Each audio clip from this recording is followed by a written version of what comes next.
So what's the worst job on the farm? Hands down, fighting brush that takes over our fence lines. This stuff can grow 3 feet in a year.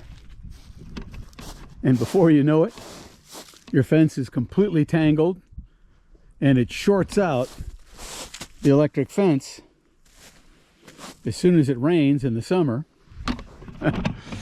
And then your cows get out.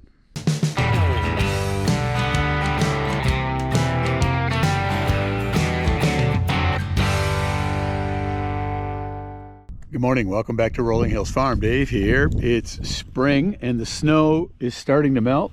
Look at this. The creek has opened up, finally. I'm out here in the west pasture because it's time to start doing fence line maintenance.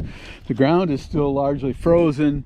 I can move over top along the fence with the Honda, and we've got a lot of brush to get off this fence line before we can turn the cows out in another 2 months.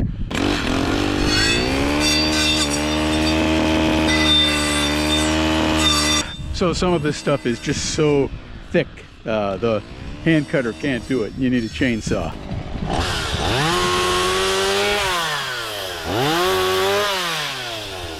So you really alternate between the two tools as you walk along this fence line.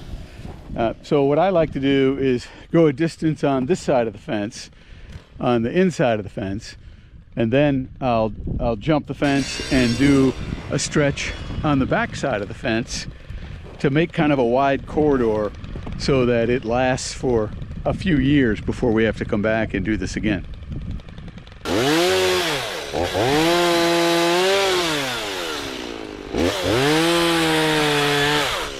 When you go through with the chainsaw and take out the big stuff, the 1 inch or larger stuff, then the brush cutter really cuts nice. And you can get all the alder, willow, and cane out of the way and make a nice clear base for the fence.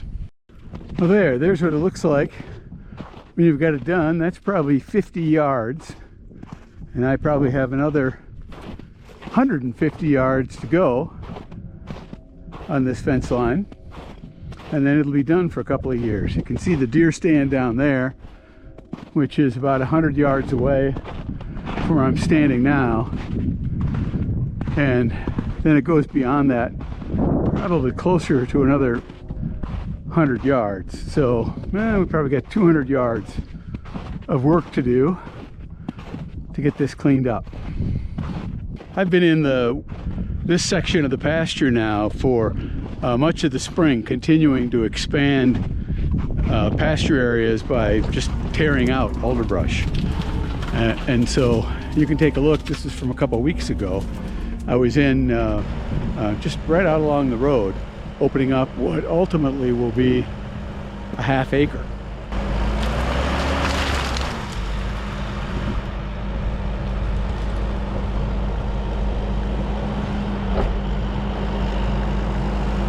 Well, and here's the risk of what you run into this time of year. Look at that. I sunk right down in there.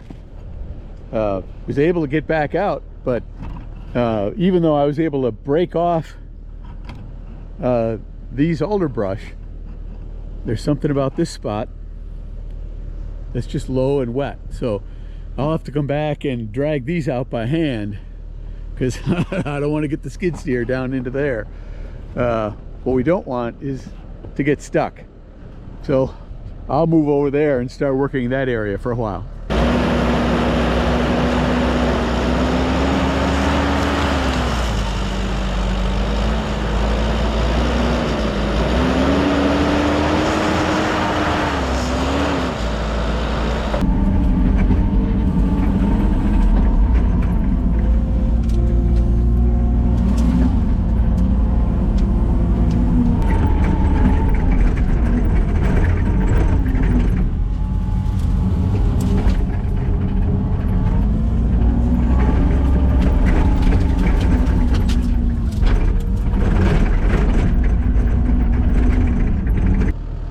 I've been slowly pushing back the edges into a big pile here, and I'll consolidate this pile probably later after the snow melts and after the ground firms up into a one large pile that'll be burned a year from now.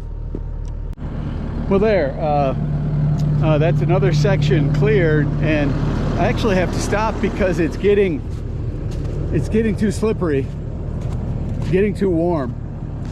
It's got to be well over freezing, maybe closing in on 40 degrees, and I'm losing traction out here with the tracks on this skid steer, and I'm starting to sink in more spots. So I think the clock is ticking here for how much more I can do this spring. When you start to see water welling up in your tracks and a puddle of water over there, common sense says get home while you still can. I started my brushwork back right when we had that last big storm by burning a second brush pile. It had been sitting for a year, so it was ready to go in a clearing that's more in an open area of pasture. The breeze is coming up and it's starting to really move things.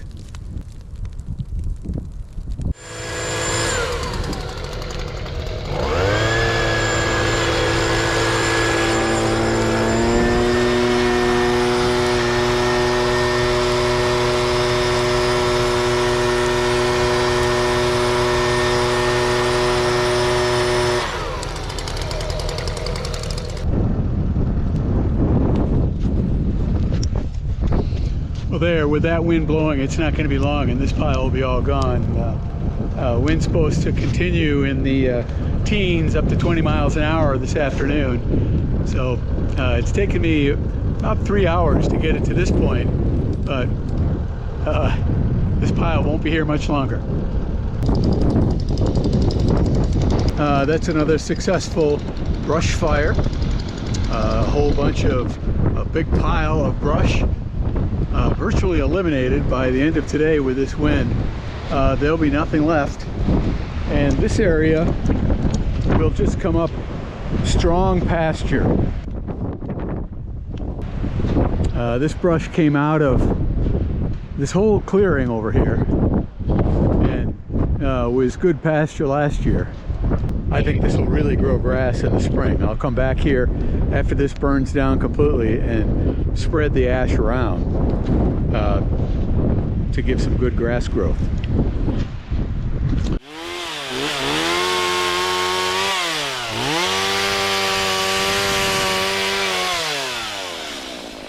Well, the snow's a little deeper back on the outside of the fence than I expected. And it's hard working in here. I might be in here just a little bit early. I may need to wait another week or so and let some more of this melt. And I may try to get the skid steer down in here and see if I've got room to poke the skid steer in with the big mower. Because some of this, the skid steer would cut right down.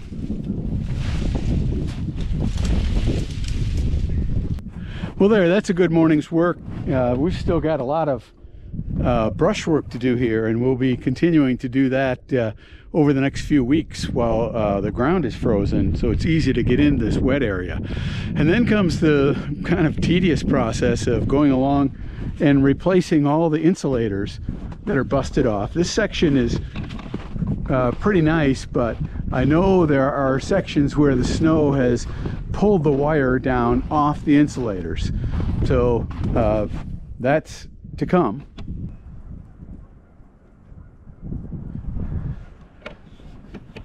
Well, it's a couple days later after working on the fence, and no surprise, winter has returned. This is the beginnings of a snowstorm that they're saying could be 8 to 10 inches, so we'll have to see, followed by another one that's going to be another 2 to 5 inches.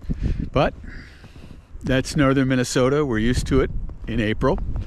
Thanks for watching. We'll be back with well, I don't know what next, probably calving soon. We're a couple of weeks away from that. Hopefully this is the last blast of winter, but you never know.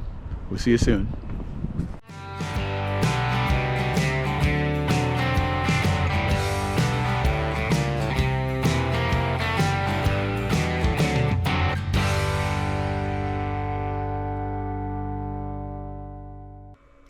Well, there's quite an east wind, so we let the entire group into the maternity pen. You see they're all clustered right down here under the camera.